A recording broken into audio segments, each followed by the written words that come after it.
But tonight, we just kind of want to go through and just give you a chance to ask any questions that you didn't find answered in the packing and travel information that we sent out. A lot of the information that you do need to know is in that. Now, we have a travel booklet that looks like this. A few of you have it. Those that are close enough to me where I could have got those delivered to you, you have it. The rest of you will be receiving all of your tour supplies once you get to Egypt. Okay, so you all will get your tour booklet. You will get a, you're going to get a little fanny. It's not a fanny pack. It's a day pack that can sling over your shoulder. Great for carrying water or things. Just, it's not that you have to use that. We give it to you as a swag. So it's something you can use if you choose to, but you don't have to. And if we can get you to, yeah, perfect. Yeah, if we mute our phones, we'll have less feedback. So thank you for that. You'll also get a name tag like this. Name tags are what really helps us get to know each other. Okay, so if we could all just mute your phones. There we go. Thank you. Anyway, they help us get to know each other, as well as it's a lot of times it's going to be your entrance. They're going to see that you're part of a group when you go to these ancient sites. And so it's really important that you're wearing your identification for our particular tour. And then you'll also get a luggage tag for your big bag that will be put on the bus every day as we travel. Well, depending on the itinerary. I mean, we're on a cruise ship for a few days, and there might be a day or two we're at the same hotel, but we do transport from hotel property to hotel property, and you'll want a luggage tag for identification. And if you, like I say, if you haven't gotten it from me yet, you will be getting it once you get over to Egypt. So what I want to do is just kind of go through the outline that we've got here on the packing list. The most important thing right now is knowing where your passport is. I would really recommend that you guys get your passports out and have them in a place where you know where they are. I've had so many people call me the night before going, I can't find my passport. Okay, and so we don't want you to feel that stress. So just know where your passport is right now, so it's available and easy in a place where you can have it with you, because that's the most important thing to get you out of the country. Okay, we recommend that you go to the 3 hours before your flight. Okay, because you've got to go through security. There's nothing you have to fill out when you get to the airport to allow you to travel to Egypt. Okay, nothing has to be filled out in advance. Now, when you arrive in Egypt and get off the plane, you will be in the airport, and they will have you fill out a travel document that just, I think it does have some basic health information, but it's going to be contact information. And in your booklet, and Jill has emailed this out, but we can email this out again. We've given you your hotel information for every night that you will be on the tour. You have that, okay? And our first hotel is the Ramses Hilton right in Cairo. And it's I have not stayed at this property, and I have not ever stayed right in downtown Cairo. So I've been checking it out. It does have an outdoor pool. It does have a fitness area. And it has its own restaurant right there on the property. And so it's pretty self-contained in that regards. However, there is a mall that's not too far away, but the problem that you may encounter, and like I say, I don't know what the street access looks like, but Egypt is very different than the United States. They don't have intersections, okay? And so if you need to attempt to cross the street, if you're not super comfortable doing it, I don't recommend doing it.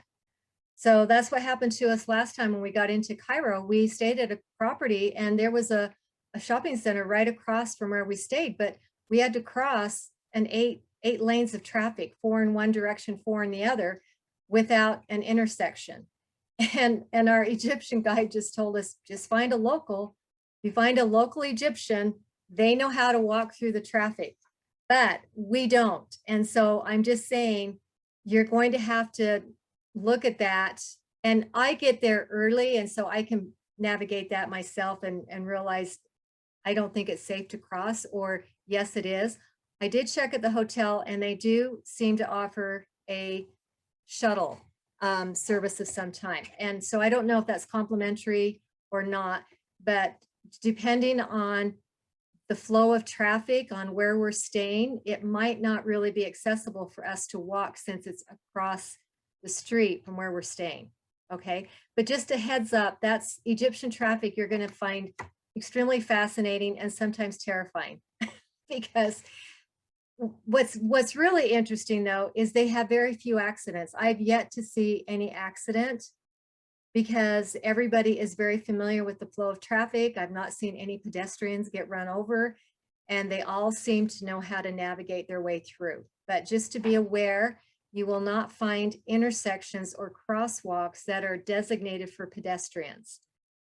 People in cars have the right of way. So that's just an important rule to remember, is that you don't have the right of way as a pedestrian in Egypt. Okay.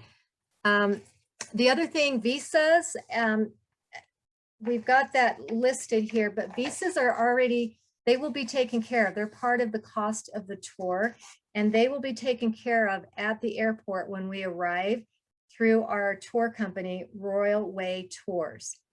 Now, many of you will be coming in on Tuesday, the 25th with me, and we have, no matter when you arrive at the airport, there will be someone that will be taking you to the hotel.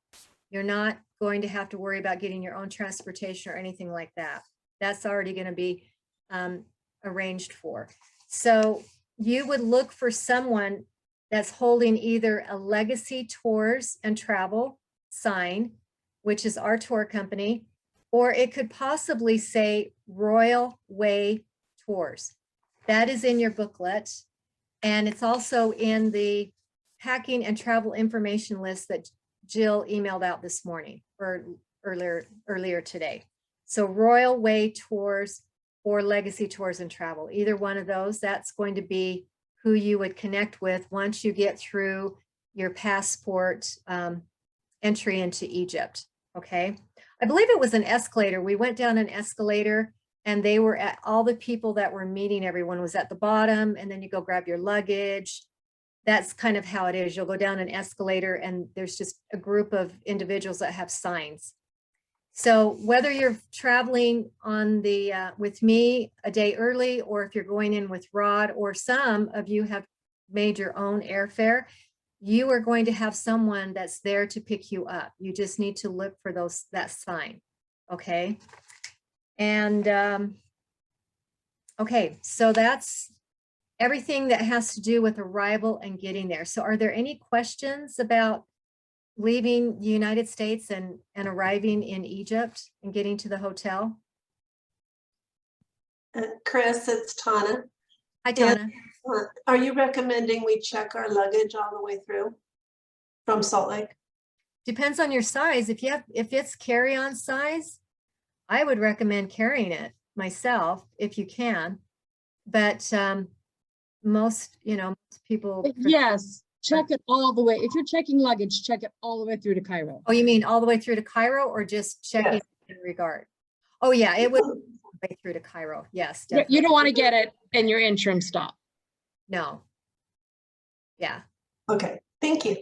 Yeah. Okay. Good question. And then we recommend just one bag. And now that we're talking about carry-on, I think I actually have talked with Emma, I believe, and they are going to do carry-on, which means they're not checking their bags at all. They're going to keep their bag with them. That is an option if you're a really good traveler and a good packer and very concise in what you're taking. That is an option. We've had people who have had their bags delayed, and because it's Egypt, it took a couple of days to get the bag. So on that note, I would recommend if you are checking your luggage all the way to Cairo, that you perhaps carry an extra set of clothing in carry-on. Okay. Just on the off chance. I'm not saying that it will happen, but it has happened. And so it's always nice to be prepared for the worst case scenario. Then you're not worried, because you are in a situation where, you know, we are in downtown Cairo, but it doesn't mean that you can get someplace easily to go purchase something.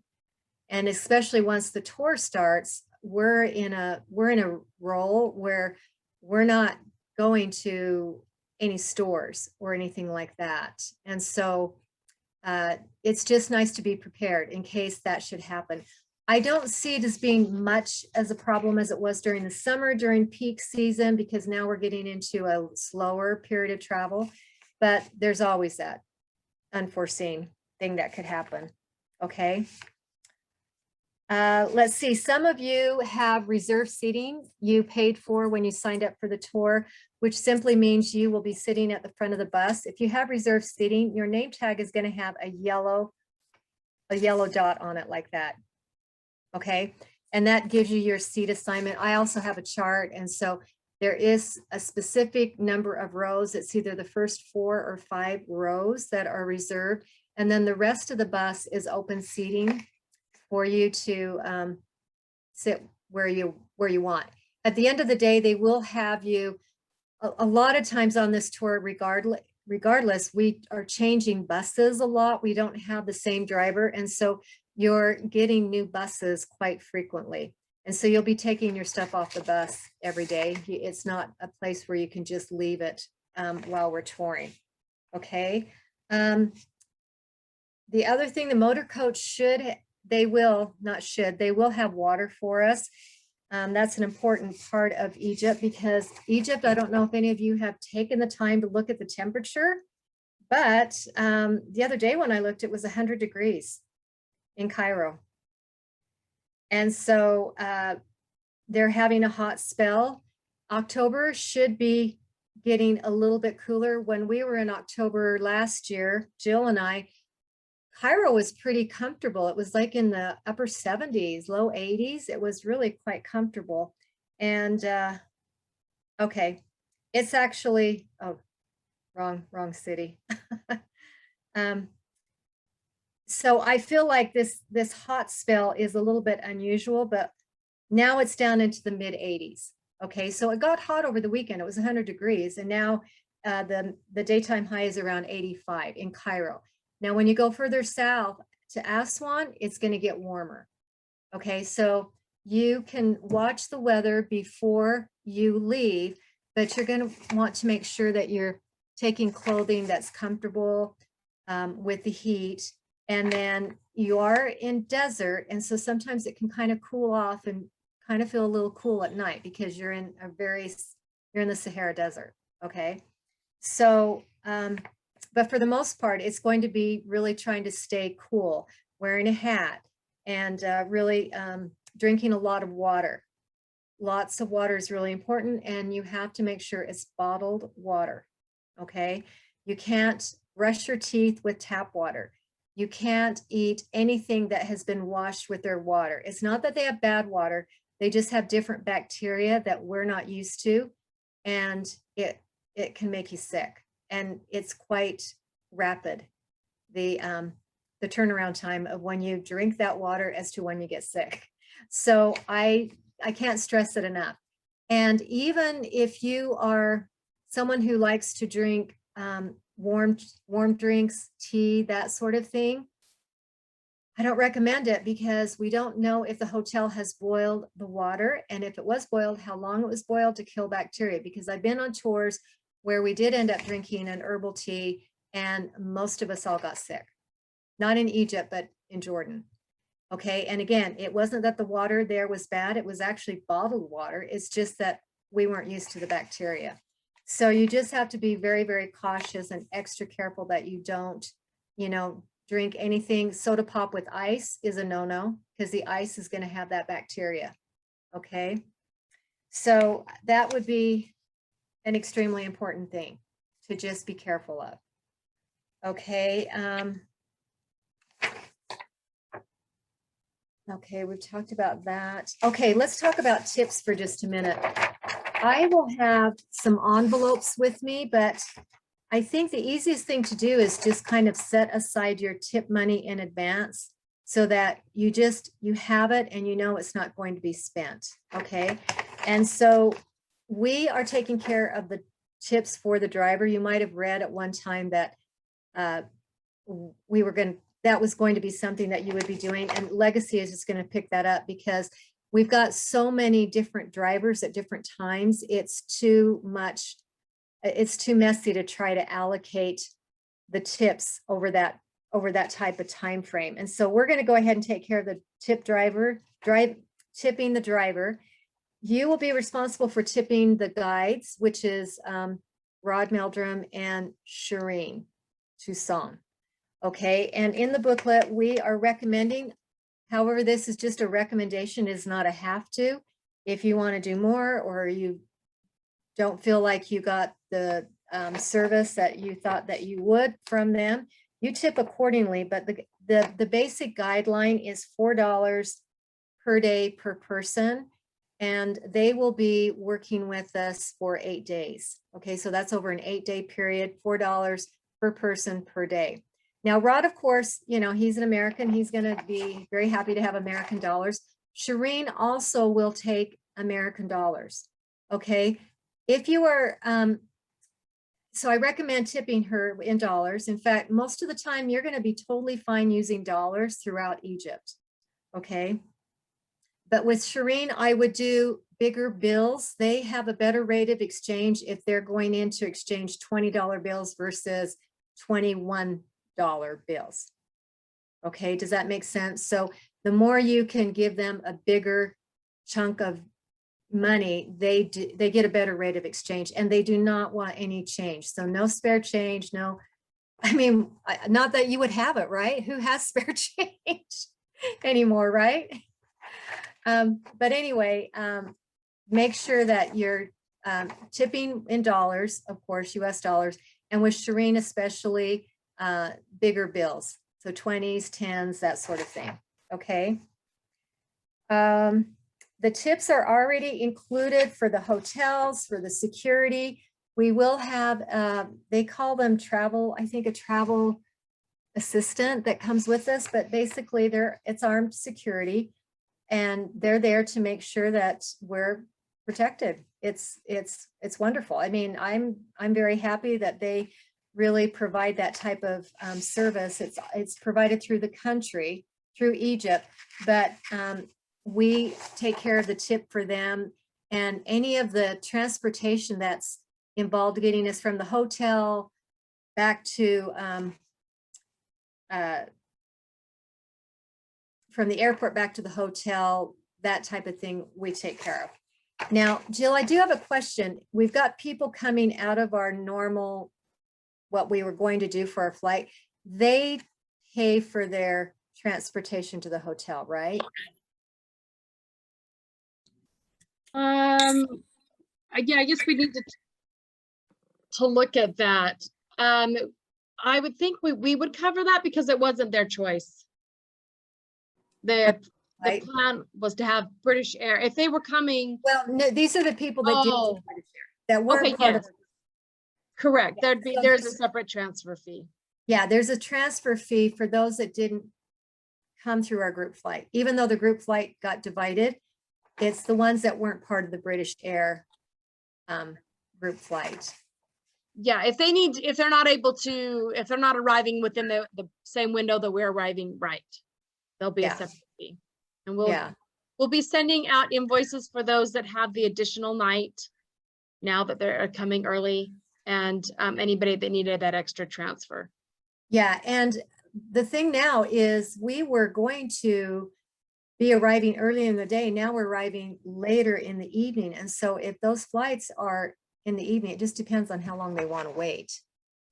They could wait at the airport for the group, but we'll have to look at that. But anyway, there is a transfer fee if you are outside of that window of what the group flight would have been. Okay. Okay, so we've covered tips, but tips are very important. And I will, like I mentioned, I'll have little envelopes if you want them that you can just write down Shireen, Rod, and already have that money set aside. And then I will collect that money at the end of the tour. Okay. While we're on money, as I mentioned before, I don't take any Egyptian money over with me. There's only, the only time you would maybe need Egyptian money, I'm trying to remember, but the, if any of you are looking at doing the hot air balloon ride, which is $150 American dollars, that may be, they may want Egyptian money for that.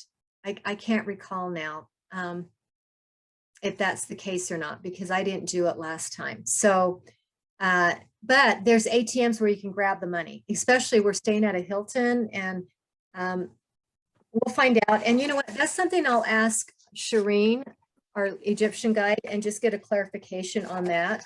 And, but everything else, all of the entrance fees are being taken care of. If there was anything else you wanted to go see that's not part of our itinerary, I do know they do want Egyptian money. But again, that was not hard for any of us to access through an ATM at the hotel or other places, the bank, whatever. And so the vendors, everywhere else that we take you, they will all take dollars, okay? I recommend having a lot of ones because it'll be easier, especially if you're getting water off the bus or if you're doing any sort of bartering. It's just, you will find that you can't have enough $1 bills, okay? So that's a very handy thing to have. If you are doing any extra services, lunch outside of our meals, there is some tipping involved. And so again, they will take dollars, again, because they're working directly with tourists, but you don't need to worry about Egyptian money. Okay. It's really not even necessary. There will be places that you can use your credit card. Like when we go to established places for the papyrus and the different type of shopping. And Shireen, our guide, will always let you know where it's safe to use your credit card. So that's always going to be an option. And at the hotel, you can use your credit card if you do any extra amenities or anything like that. Okay. Okay, so we've talked about the temperature, the electricity. You will need a converter, and I recommend, I just got mine on Amazon, but mine looks like this. So it's got multiple plugs, and on the side I can do my charging for my phone, and it's a converter, so it won't, the cell phones right now will pretty well are universal, but any other appliances, the one thing you have to be careful of is hair appliances. Now they will have hair dryers there, so you don't need to worry about a hair dryer. But if you use a curling iron or anything like that, if it does not have the dual voltage, they burn up really fast. So just be very, very careful and make sure you're using a converter if you've just got something that's on the low voltage of 120. Why don't you show them the other end of that converter where it plugs into the wall? Oh, okay. Yeah. All right. So this is I have a, see, this all came together. So this is a universal jack that is attached to my converter. And then I have different plugs that will plug into any country that I go to. So I have multiple plugs. So here's another one. This one is a 3-prong. And so I have what I need. This is another little plug. This all came as a set. Okay. And you can get that, like I say, on Amazon. And I believe they're like, well, this is my Apple thing, but they're fairly reasonable. They're not super expensive, but they can go anywhere. You can use it. You've got an adapter that will plug into the wall. And so it's a really nice device to have. So you don't have to worry about, is this the right thing to use when I'm in Egypt? Okay.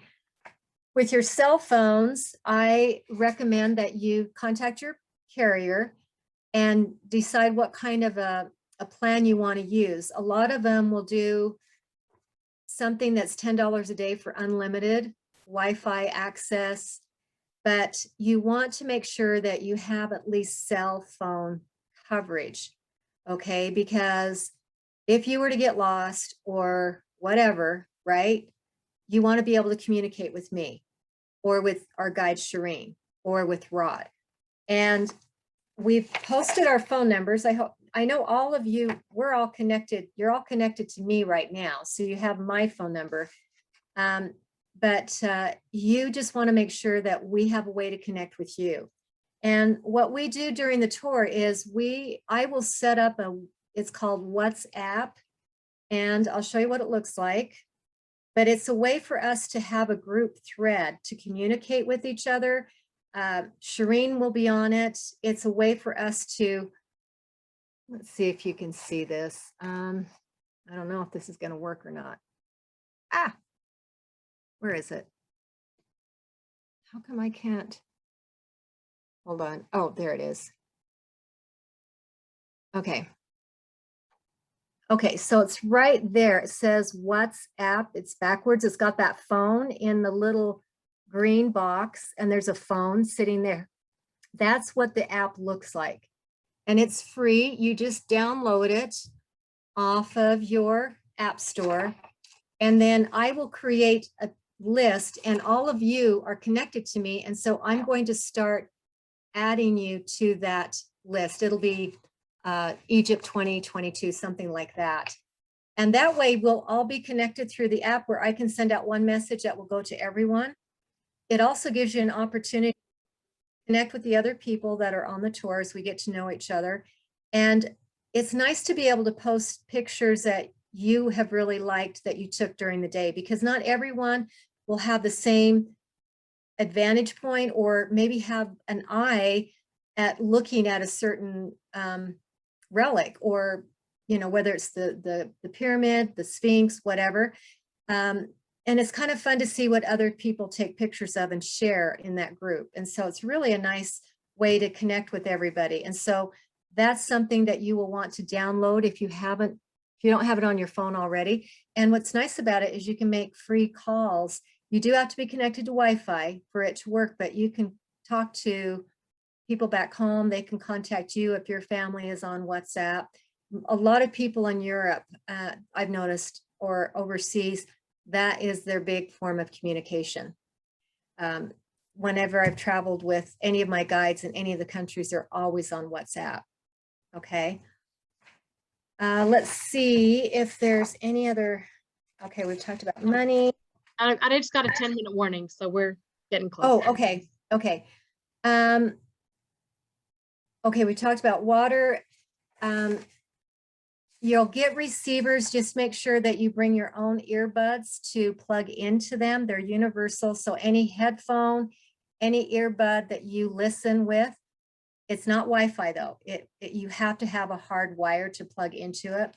The receivers will work that way. And then just the biggest thing will be remembering to turn them off, because the battery will wear out if you leave them on. And so you'll want to make sure that you do that. And I recommend just bringing a couple of extra batteries with you, the AA batteries. Okay, medications. The biggest thing that I see from my travels has been people getting sick from the water or the food. Okay, and that's because they're eating salads or whatnot. Okay, it's not even so much that they get a cold or anything like that. It is just, you know, so I would bring any medication that you would use to help you with traveler's diarrhea. I would bring extra vitamin C, anything you use to boost your immune system, because you're going to be traveling, you're going to be around a lot more people, especially on the flights, but bring your own source of remedy, okay, whatever that would be, to offset if you by chance ended up, you know, drinking water and getting sick. Okay, so make sure you have that. And I also recommend bringing some extra snacks, especially if you're somebody that has to worry about blood sugar or certain dietary requirements. I think the food actually over there is very, they have a very healthy diet. So it's Mediterranean, so you're getting a lot of, if you've ever been to Israel, a lot of it is similar. Don't you think, Jill? But there is meat. You're going to get rice a lot. And then they do a lot of vegetables and things like that. Cooked vegetables are okay. Again, it's the raw vegetables you have to be careful of. Okay. All right. Are there any questions that you guys have in these last couple of minutes that we have not covered that? I do have a question, and Okay. and I was going to write it down, but it got to be a little bit long. So my question is, you mentioned that we don't have to worry about visas because somebody will be waiting there for us. How will that work? Because I've traveled quite a lot, and I usually they don't let people in that restricted area before you go through customs and immigration. But that person will be waiting in there inside for us then? Yes. Okay. Yeah. All right. Yeah. He has all your information. He has your, the passport information, all of that. They already have all that. Yeah. Yeah. I was just concerned about that area, but thank you. Yeah. I do remember Tana had a question about the cruise. Okay. So the cruise itself it's similar, but very different than any cruise that you've been on before. Okay. This is very small. It's very intimate. And you were asking about dress up evening. There was not any night I recall that they had any sort of dress up. We're on the ship for 3 nights. And a lot of times in the evening, we're off the ship because we're visiting a site. And so the other thing they do over there is they kind of encourage you to buy some of their Egyptian clothing. And so sometimes what's kind of fun is people will go in, they have a little gift shop and they'll have Egyptian dresses and different things, and you will be bartering. This is all barter. Okay. And you can buy something over there to wear. Okay. But there's not an official captain's dinner or anything where you have to worry about dressing up. If you do want to bring a dress, dresses are great to wear. I mean, they keep you cool. I highly recommend. I will probably be throwing a skirt or something like that in with me when I travel. I usually always take a skirt or a dress. You're welcome to, like I say, it gets hot.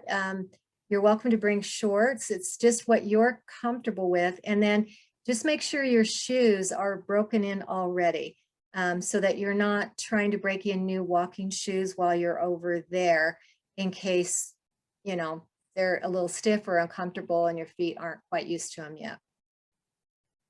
Tana, did I answer all your questions? Let's see if I did or not. Let's see.